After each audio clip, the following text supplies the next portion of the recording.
क्या होता है ये नेट एग्ज़ाम? कौन कराता है इस एग्ज़ाम को?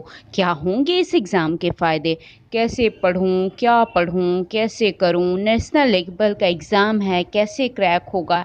एक्सेट्रा एक्सेट्रा ऐसे बहुत सारे क्वेश्चंस अगर आपके भी दिमाग में आते हैं, तो ये रहा यूजीसी नेट एग्ज़ाम का complete guide. Hey friends, I, Assistant Professor Divya Vats, welcome you all on the platform of Academic Panacea, जहाँ मिलता है आपको इकोनॉमिक्स, कॉमर्स, मैनेजमेंट और यूजीसी नेट एग्ज़ाम से रिलेटेड सभी प्रॉब्लम्स का सॉल्यूशन।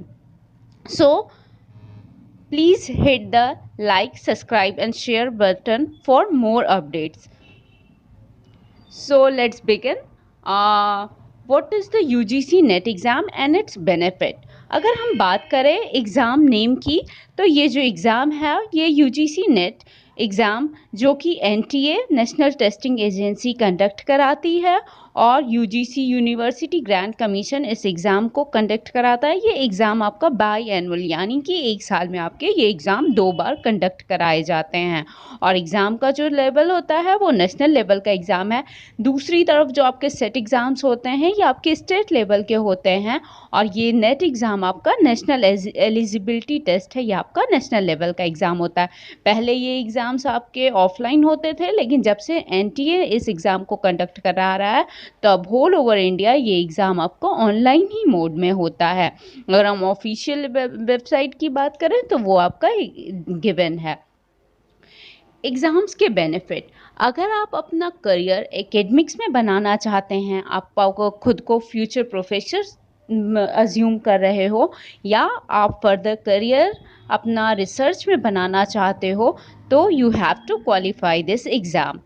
और ऐसे तो ये एग्ज़ाम बाई एनुअली होता था, but due to this COVID scenario things are little change और अभी हमारा थोड़ा पैटर्न भी डिस्टर्ब है। अभी last one and half year में हमारे एक ही एग्ज़ाम हो पाए हैं, जिसमें कि कुछ सब्जेक्ट्स के एग्ज़ाम अभी हुए हैं, कुछ के अभी होने बाकी हैं, जो कि मोस्ट प्रोबेबली दिसंबर लास्ट डे तक कैरी ऑन होगा। और इस तरह से ये एग्ज़ाम अभी यहाँ चल रहा है। और लेकिन अगर आप आगे इस एग्ज़ाम में फर्दर आप एलिजिबल हो रहे हो तो आप अभी से सीरियस हो जाओ इस एग्ज़ाम के लिए। अगर हम पेपर पैटर्न की बात करें तो जो हमारा एग्ज़ाम ड्यूरेशन होता है वो 3 आवर्स का यानी कि 180 मिनट्स का आपका ऑनलाइन पेपर होता है। टोटल क्वेश्चंस 150 होते हैं, जहां की फर्स्ट पेपर में आपके 50 क्वेश्चन पूछे जाते हैं जो कि जनरल पेपर होता है। आप किसी भी सब्जेक्ट से हो, फर्स्ट पेपर सबके लिए कॉमन होता है। और सेकंड पेपर में 100 क्वेश्चंस होते हैं जो कि आपके सब्जेक्ट के होते हैं। आप जो भी सब्जेक्ट, जो आपका मास्टर्स का सब्जेक्ट होता है, आप जो ऑप्ट करते हो उसी के अकॉर्डिंग आपका सब्जेक्ट होता है। पेपर के मार्किंग की बात करें तो 150 क्वेश्चन और and each question contains 2 marks यानी कि टोटल आपका 300 मार्क्स का पेपर होता है। और यूजीसी नेट एग्ज़ाम की जो सबसे बड़ी खासियत है वो ये है कि ऑनलाइन एमसीक्यू बेस्ड आपका एग्ज़ाम होता है और इसमें कोई भी आपकी नेगेटिव मार्किंग नहीं होती है। तो ये आपके लिए एक सबसे बड़ा प्लस पॉइंट है इस एग्ज़ाम का। अब अगर हम बात करें eligibility and age limit for UGC NET exam, तो एटलीस्ट 55% मार्क्स आपका मास्टर्स में होना चाहिए। आपको जिस भी सब्जेक्ट में आपको अपना नेट को अप्लाई करना है, आपका उस सब्जेक्ट में मास्टर डिग्री होना चाहिए विथ मिनिमम 55%। इसमें कुछ और भी एग्जाम्शंस हैं, जैसे कि कैटेगरी वाइज और भी बहुत सारे एग्जाम्शंस हैं, वो आप फर्दर वेबसाइट विजिट करेंगे तो आपको पता चल जाएगा। और अगर हम एज लिमिट की बात करें तो जो हमारा अपर एज लिमिट है वो आपका असिस्टेंट प्रोफेसर के लिए कोई एज लिमिट नहीं है। जेआरएफ जूनियर रिसर्च फेलोशिप के लिए आपका रिजर्व कैटेगरी के लिए 31 ईयर्स, जो कि अभी कोविड सिनेरियो में है, ऐसे आपका 30 ईयर है। और एग्जाम्शन जो मिलता है वो आपके SC ST OBC PWD transgender women and army candidate को आपके 35 ईयर 5 ईयर मोर आपको एग्जाम्शंस मिलता है। और candidate who are having LLM degree उन्हें 34 ईयर्स का आपका, और ये ऐसे आपका 33 ईयर है, अभी कोविड सिनेरियो में आपका 34 कर दिया गया। आगे देखिए गवर्नमेंट इससे कब तक ऐसे ही कंटिन्यू रखती है। अब अगर हम बात करें UGC net JRF certificate and scholarship की, तो इसका जो सर्टिफिकेट है वो आपके एग्ज़ाम क्वालिफाई करने के बाद आप एलिजिबल हो जाते हो। तो आपका जिस प्लेटफॉर्म से आपने लॉगिन किया हो जाता है वहाँ पे आपको आपका सर्टिफिकेट मिल जाता है। और जब आप जेआरएफ होते हो तो यूजीसी आपके घर आपको पोस्टल ऑर्डर से उसको भेजती है, because it a more proudful moment for you. Scholarship की बात करें तो भाई अगर आपका जेआरएफ हो जाता है तो फिर आपकी अच्छा खासा है एक असिस्टेंट प्रोफेसर जैसी की सैलरी इक्विवेलेंट आपकी स्कॉलरशिप हो जाती है, जिसमें कि आपके फर्स्ट 2 इयर्स में 31,000 मिलता है और नेक्स्ट 3 ईयर के लिए आपको 35,000 मिलता है। और इसमें अलग अलग इंस्टीट्यूशंस में अलग अलग एचआरए का भी प्रोविज़न किया गया है। तो इससे पहले ही हम आपको थैंक्स बोलने से पहले आपको ये बताना चाहेंगे कि how to crack your UGC NET exam. इस पे एक हम कंप्लीट सीरीज़ लाएंगे, लेकिन अगर हम थोड़ी सी बात करें ब्रीफली तो यहाँ कई सारे प्रॉब्लम्स अराइज होते हैं कि आप इस एग्ज़ाम को कैसे कर सकते हो, कैसे कहाँ से पढ़ूँ। बहुत सारे बच्चों में मास्टर्स में जनरली ये अवेयरनेस ही नहीं होती है कि उन्हें ये एग्ज़ाम कैसे करना है।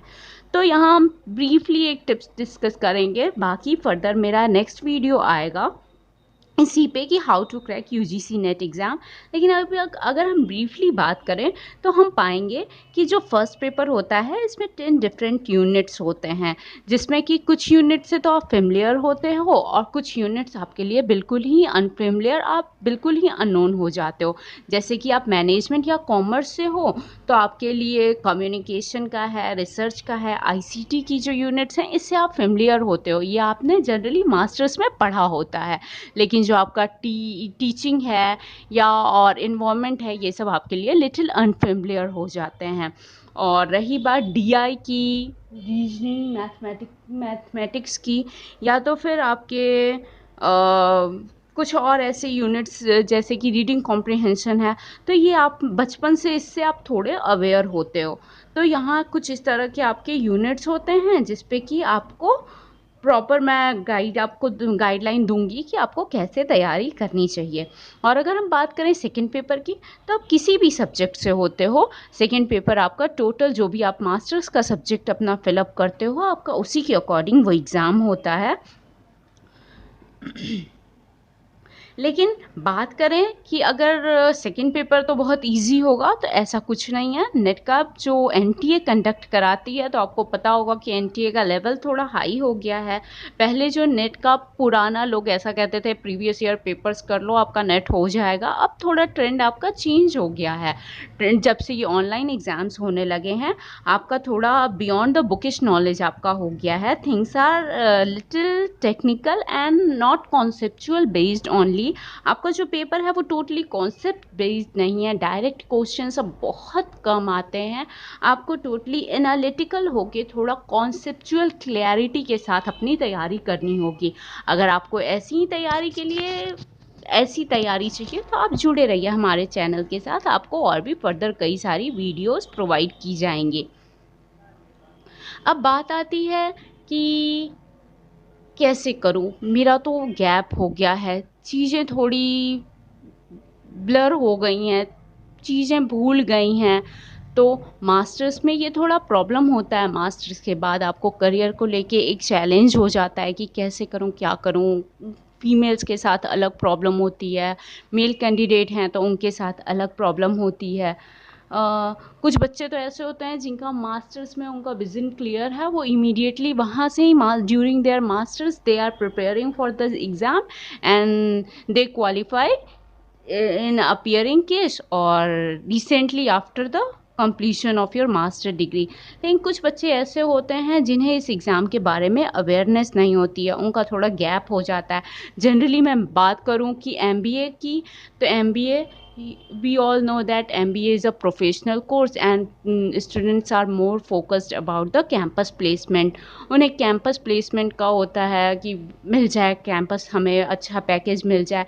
लेकिन जब वो जनरली रीजनल कॉलेज वाले बच्चे जो होते हैं वो जब जॉब ज्वाइन करते हैं तो वहाँ प्राइवेट में बहुत सारा उन्हें वर्कलोड होता है, उन्हें वर्क लाइफ बैलेंस में प्रॉब्लम आती है। फिर थोड़ा उनका टीचिंग की तरफ भी रुझान हो जाता है। या फीमेल स्टूडेंट्स की बात करें तो उन्हें मैरिज का भी एक चैलेंज फेस करना होता है, फैमिली सपोर्टिंग है नहीं सपोर्टिंग है। एकेडमिक एक फीमेल्स के लिए सेफ एरिया माना जाता है। चैलेंजेस यहाँ भी कम नहीं है, लेकिन rather than your private sector this is more comfortable than your private sector. और रही बात कि आपके जॉब प्रेशर की, तो वो भी यहाँ थोड़ा कम होता है। तो ऐसे ऐसे बहुत सारे प्रॉब्लम्स आपको फेस करने होते हैं।